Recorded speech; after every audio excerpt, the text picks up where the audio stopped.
Një godinë është përfshirë nga zjarri norte para të mëngjesit të kësaj të diele në zonën Lungëmarrës në Vlorë. Si pasojë, 6 persona kanë mbetur të lënduar, 2 prej tyre me djegje të rënda.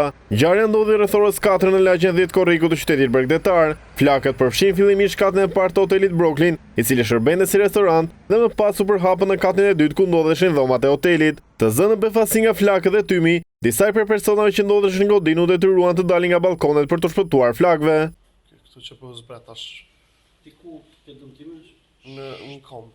Sipas policisë, 5 prej të lënduarve janë shtetas Kosovës dhe 1 nga Rresheni. Një prej të lënduarve ka qëndruar në spitalin e Vlorës, ndërsa 5 të tjerë janë transportuar drejt Tiranës për mjekim më të specializuar. 3 prej tyre të cilët kanë pësuar djegje ndodhen në spitalin universitar Nën Tereza, ndërsa 2 të tjerë të cilët kanë pësuar fraktura, pas janë hedhur nga balkoni në përpjekje për të shpëtuar flakëve, po marrin trajtim në spitalin e traumës. Shefi reanimacion në spitalin e Vlorës, Edmond Breshanaj, bën me dije se 2 vajza kanë qenë në gjendje kritike.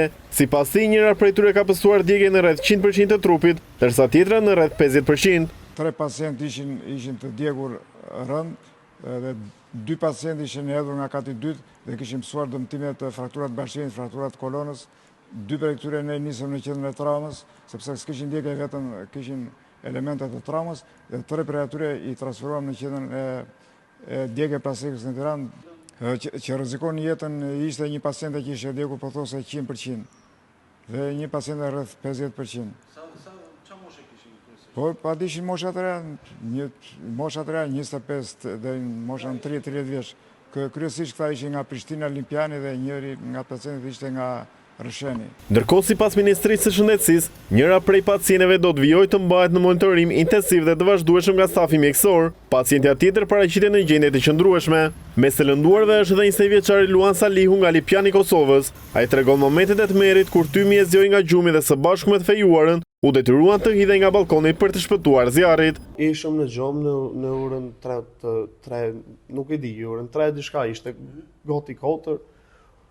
Kërsimat, bum, e fejura u që e para, më tha që për gjumit se zdi që ka ndodhë, u që me dal ka dera, normal, ishte tym, shumë tym, ishte një tymi mrena, dhe dollëm na nga balkoni ishte flak, tym, edhe nga balkoni e pam aty që kishte një mburoj, edhe hypëm si pra së mburoje, vazhdojmë edhe kërcim poshtë. U hadhëm, nuk u lëndum nga djegja, për tani ato kur jam hodh, kam prapi një cep të një hekri dhe e kam lëndu kom. Nga veprimet hetimore, përfshirë këshyrjen e pamjeve të kamerave të sigurisë, rezultoi se zjarri ishte aksidental. Sipas hetimeve paraprake, shkak dyshohet ke qenë djegja e prizës elektrike të frigoriferit, i cili ndodhej në ambientet e restorantit. Shefi i shërbimit zjarfikës në Vlorë, Luan Kapaj, thotë se telefonata i banori ka qenë vendimtare për reagimin e shpejtë të strukturave të emergjencës. Ka ardhur një telefonat, dikush ka kaluar dhe ka parë një si djegje apo një flak të vogël, dhe tha që po digjet një koltuk, shu ka qenë telefona fillimisht. Me njëherë ekipi zjarfikës është nisur për vend ngjarje.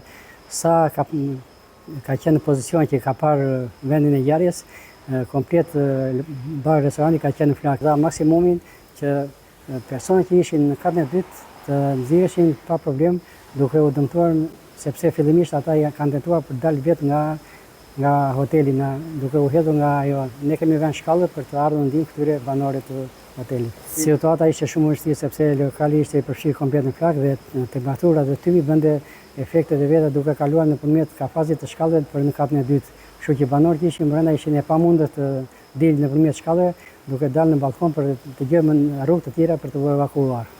Pas ngjarjes, shoqata e operatorëve turistik të Vlorës është solidarizuar me pushuesit e prekur nga zjarri. Disa njësi hoteliere, në bashkëpunim edhe me Bashkinë e Vlorës, kanë ofruar ambiente për akomodimin pa pagesë të pushuesve të prekur nga ngjarja, me qëllim që ata të mos ndërpresin pushimet e tyre.